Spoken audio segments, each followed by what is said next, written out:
$829,000. That is the median price of a house in Bozeman, Montana right now. Not a mansion. Not a ranch. A median house. The kind a schoolteacher used to buy in 1998 for the price of a used pickup truck. I have a cousin who was born in Bozeman. Third generation. Her grandfather built the porch on the house she grew up in. Last month, she showed me a Zillow listing for the house across the street from her childhood home. It was listed for $845,000. She laughed. Then she stopped laughing. Because her landlord had just raised her rent by $400 a month, and she had done the math on what that meant for her, and the number she landed on is the reason I am making this video. I am not going to tell you her number yet. I am going to make you feel it first. Because there is a specific dollar figure hiding inside Montana's housing market that explains why a state most Americans could not point to on a map has quietly developed a housing crisis rivaling the Pacific Northwest. And there is a second number, a smaller one, a personal one, that is going to tell you whether your own city is about to follow. Both of those are still ahead. Here is what most people believe about Montana. Big sky. Cheap land. A place where a normal salary buys a normal life. Log cabins under 50 grand. Property taxes so low you barely notice them. Somewhere your uncle retired to because his pension actually stretched. And honestly, that was true. For a long time. As recently as 2019, Montana's median home price sat under $300,000, and a household pulling in 60 grand a year could realistically own a 3-bedroom with a yard. That is not myth. That is a memory people are still living inside. But something snapped between March 2020 and today. Something that the headline numbers about migration and remote work do not capture, because those headlines talk about people moving in. They do not talk about the people already there. And the tension is this: Montana did not just get more expensive. Montana got expensive in a way that mathematically locked out the people who built it. If you are thinking about moving, if you are budgeting for a mortgage, if you are watching your own small town start to fill up with out-of-state license plates, this applies to you directly. Because what happened in Montana is a template. And the second half of that template is happening right now, somewhere else, to somebody who thinks they are safe. Which brings me to the first number I actually want to put on the screen. From 2020 to 2025, Montana home prices surged 56%. That is according to recent state housing data. 56% in 5 years. Let me translate that. If you bought a $500,000 house in Bozeman in February 2020, it is worth roughly $780,000 today. That is not a return on investment. That is a $280,000 wall between you and every neighbor who did not already own. $280,000 is roughly 4 full years of the median Montana household income, earned, taxed, and handed over, just to close the gap that opened while people were baking sourdough. That is data point 1. Here is data point 2. Over that same stretch, Montana wages grew about 26% in nominal terms. Sounds decent, until you notice housing grew more than twice as fast. And when you strip out inflation, Montana's real wage growth since 2020 is roughly 2.3%. Total. Not per year. Total. 2.3% over 5 years means the average Montanan today, adjusted for what things actually cost, is earning about the same as she was the week the pandemic started. But her mortgage payment is not the same.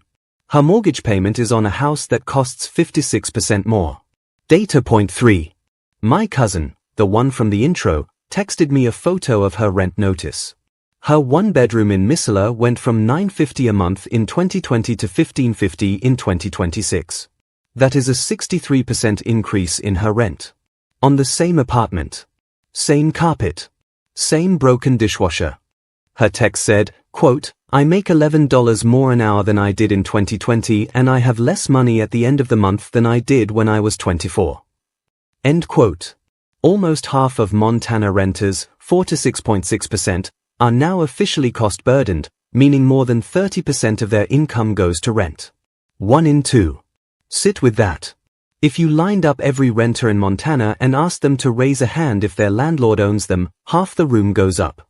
And here is your rehook, because we are exactly at the 2-minute mark and this is the dropout window every YouTube video dies in. I have not shown you the biggest number yet. I have shown you the price surge. I have shown you the wage gap. I have shown you the rent squeeze. What I have not shown you is what the median Montana household would actually have to earn to afford the median Montana house today. That number is coming. It is worse than you are guessing. And when you hear it, you are going to understand why the phrase hidden affordable state is now the cruelest joke in American real estate. One more data point before we get there. Data point 4. The people driving this? They are not who you think. Roughly half of everyone moving into Montana comes from just 5 states: California, Washington, Oregon, Texas, and Idaho. And a huge share of them are remote workers still drawing a coastal salary while shopping in a Bozeman grocery store. Tech workers in the state averaged $146,000 in 2025. The state's overall average wage is about $57,000. That is 2.56 times the local baseline. A remote worker earning a Seattle salary in Bozeman is not competing with the local school teacher for a house. He is outbidding 2.5 school teachers stacked on top of each other. Which sets up the comparison this whole video has been building toward. Here is the central number. Montana's price-to-income ratio hit 6.4 times in 2025. That means the median home in Montana now costs 6.4 times what the median household earns in a full year. To put that in a body you can feel, if a Montana family saved every single dollar they took home, spent nothing on food, nothing on gas, nothing on their kids, nothing on healthcare, they would need 6 years and 5 months of pure income just to touch the sticker price of the average house. Not the mortgage. The sticker price.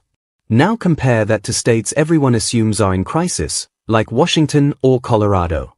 Their price-to-income ratios have historically hovered around 5.5 to 6 times income. Montana just passed them. Montana.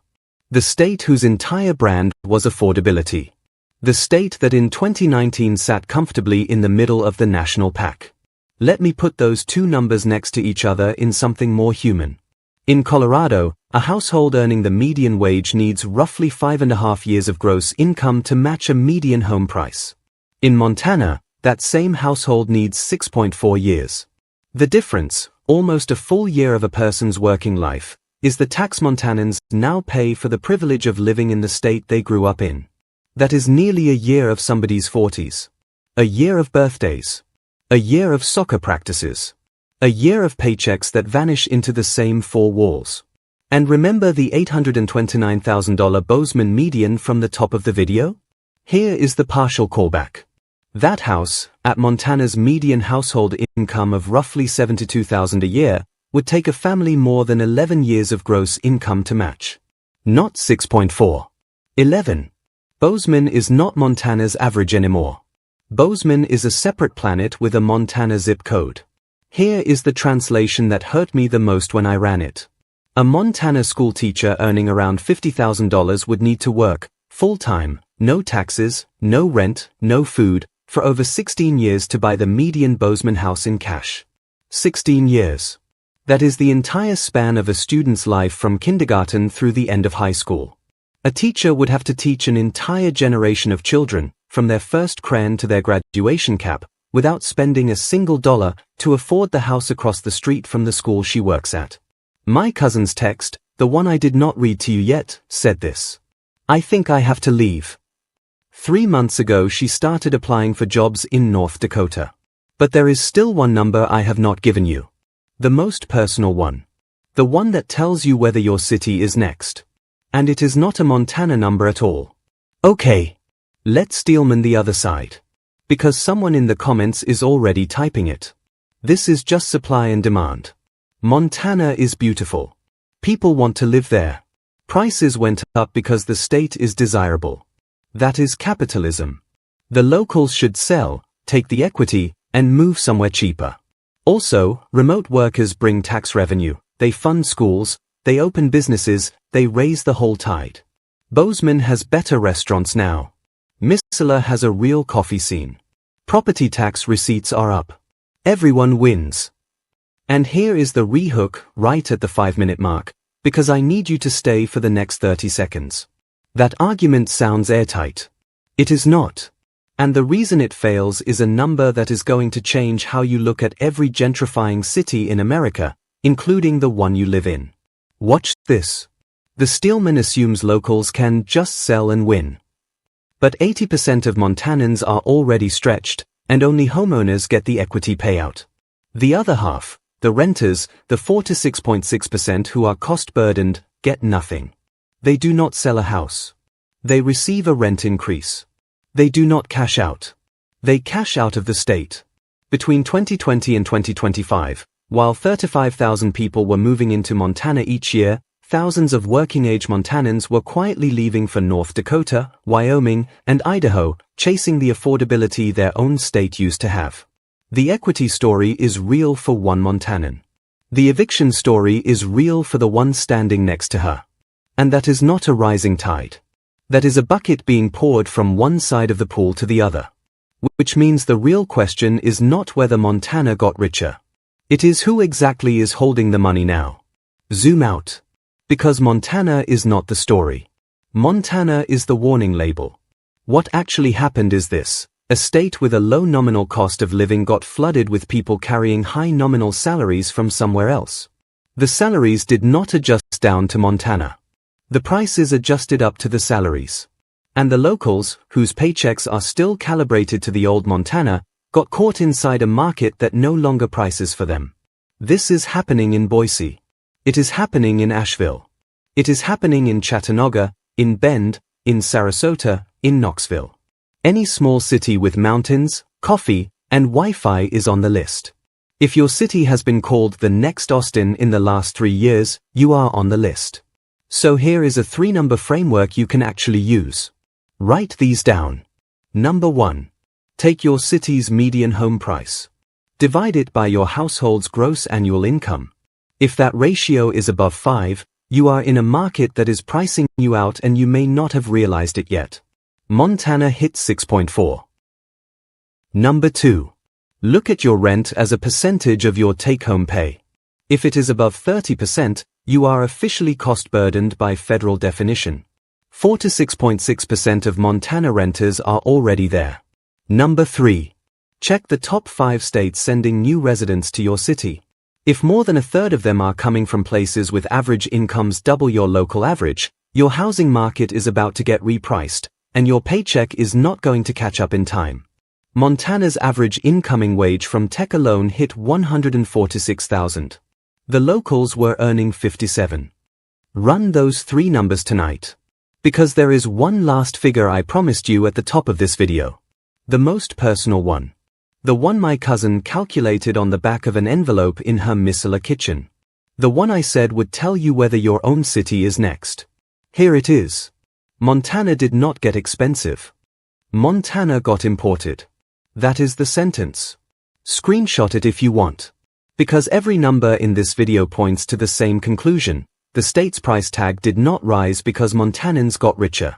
It rose because Montana got a new customer, and the old customer was never told the store had changed.